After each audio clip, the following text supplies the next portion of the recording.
ஞாயிறு. அடுத்து இங்கே தேதி கொடுத்துக்கணும். 1/3/24 கொடுக்குறேன். எனக்கு அடுத்த இன்க்ரிமெண்ட் 1/4/26.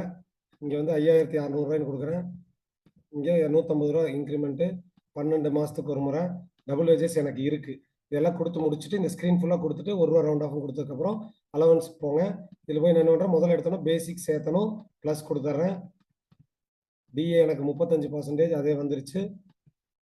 ஹெச்ஆர்ஏ அதுவும் வந்துடும். மெடிக்கல் அலவன்ஸ் அதுவும் வந்துடும். வாஷிங் அலவன்ஸ், மெடிக்கல் அலவன்ஸ் 100 ரூபா, வாஷிங் அலவன்ஸ் 250 ரூபா. சைக்கிள் அலவன்ஸ் 10 ரூபா.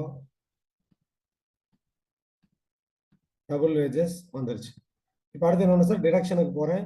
இதில் பிஎஃப் ஆட் பண்ணணும். ஃபர்ஸ்ட் எடுத்தோன்னா பிஎஃப் தான் ஆட் பண்ணணும் சார். அலவன்ஸில் இந்த வரிசையில் ஆட் பண்ணணும். பேசிக், டிஏ, மற்ற அலவன்சஸ், கடைசியில் டபுள் வேஜஸ்.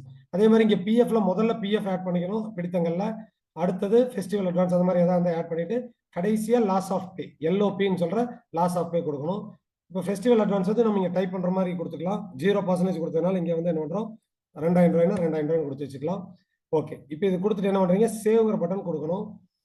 மாஸ்டரில் என்ன சம்பளம், என்ன வகையான சம்பளம், எந்த தேதியிலேருந்து எல்லாம் கொடுத்து முடிச்சுட்டு அலவன்ஸில் போய் என்னென்ன அலவன்சஸ் வரிசையாக கொடுத்துட்டு டிடக்ஷன்ஸில் என்னென்னமோ அதெல்லாம் வரிசையாக கொடுத்துக்கிறேன். ஃபெஸ்டிவல் அட்வான்ஸ் வேண்டாம், விட்டுறலாம்.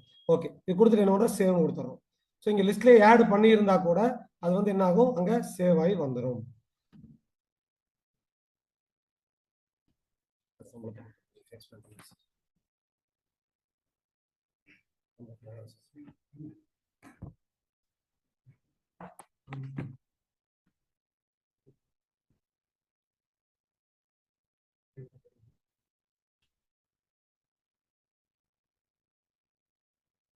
ஜூம் மீட் வந்து உங்களுக்கு புதுசாக இருக்கு. சரி, பரவாயில்ல.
ஓகே,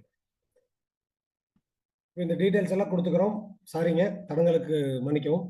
இப்போ இந்த மாஸ்டரில் போகிறோம், அலவன்ஸில் போய் அலவன்சஸ் எல்லாம் கொடுத்துட்றோம், டிடக்ஷன்ஸில் கொடுத்துட்றோம்.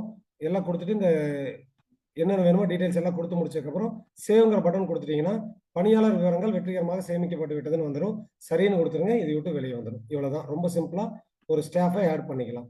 மாஸ்டர், அலவன்ஸ், டிடக்ஷன்ஸ் இது எல்லாத்தையுமே நம்ம இங்கே ஆட் பண்ணிக்க முடியும். இந்த மாஸ்டர் டிடக்ஷன்ஸ், அலவன்ஸ், டிடக்ஷன்ஸ் இதெல்லாம் போய் கொடுக்கும்போது ஏதாவது டவுட் இருந்தாலோ ஏதாவது சந்தேகங்கள் இருக்கு, கண்டிப்பாக என்னை கூப்பிட்டு கேளுங்க, கஸ்டமர் கேரையும் கூப்பிட்டு கேளுங்க. நன்றி. இந்த மாதிரி ஒரு ஸ்டாஃபை வந்து நம்ம இங்கே ஆட் பண்ணிக்கலாம். இந்த ஸ்டாஃபுக்கு நீ என்ன பண்ணுறோம், இந்த மாதிரி எத்தனை ஸ்டாஃப் வேணாலும் ஆட் பண்ணிக்க முடியும். இந்த ஸ்டாஃப் ஆட் பண்ணதுக்கப்புறம் அடுத்தது என்ன பண்ணணும்னா ஹாலிடேஸ், கணக்கியல் அமைப்புக்குள்ள விடுமுறைகள்.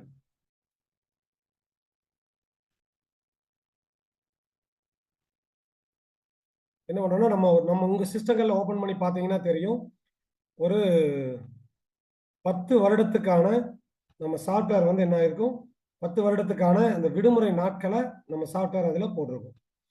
அந்த 10 வருடம் அப்படின்னா 2030 வரைக்கும் என்னென்ன லீவ் நாள் இருக்கோ எல்லாமே அதுல வந்துடும்.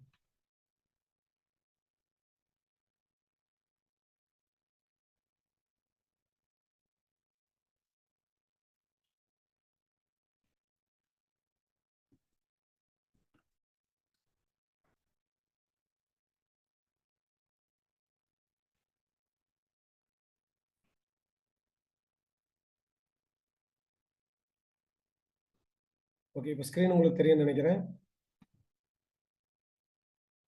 ஓகே, இப்போ இதில் என்ன பண்ணுறோம், சம்பளம் போடுறதுக்கு அந்த பணியாளர்களை ஆட் பண்ணுறதுக்கு பொதுவான அமைப்பில் பணியாளர்களில் போய் இதெல்லாம் ஆட் பண்ணிட்டோம்.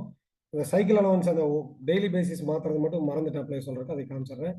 கணக்கியல் அமைப்புக்குள்ள படிகள் பிடித்தங்கள்ல இங்கே சைக்கிள் அலவன்ஸ்னு இருக்குது, மிதிவண்டி படின்னு இருக்குது. இனிமேல் டபுள் கிளிக் கொடுத்துங்க. இந்த இடத்துல நிலையானன்னு கொடுக்கும்போது டெய்லி பேசிஸ்னு இங்கே மாற்றிருக்கோம். இது வந்து மந்த்லி பேசிஸ்னு மாற்றிட்டா இது இங்கே நம்ம அங்கே கொடுக்குற ஸ்டாஃப் ஆட் பண்ணுற இடத்துல நம்ம கொடுக்குற ஃபிகரை ஒரு மாதத்துக்குன்னு எடுத்துக்கும். இங்கே டெய்லி பேசிஸ்னு மாற்றிட்டீங்கன்னா நீங்கள் கொடுக்குற ஃபிகர் ஒரு நாளைக்கு இந்த ஸ்டாஃப் ஒவ்வொரு ஸ்டாஃபும் எத்தனை நாள் வந்திருக்காங்களோ அத்தனை நாளுக்கு அதை ஆட்டோமேட்டிக்காக கால்குலேட் பண்ணிக்கும். So attendance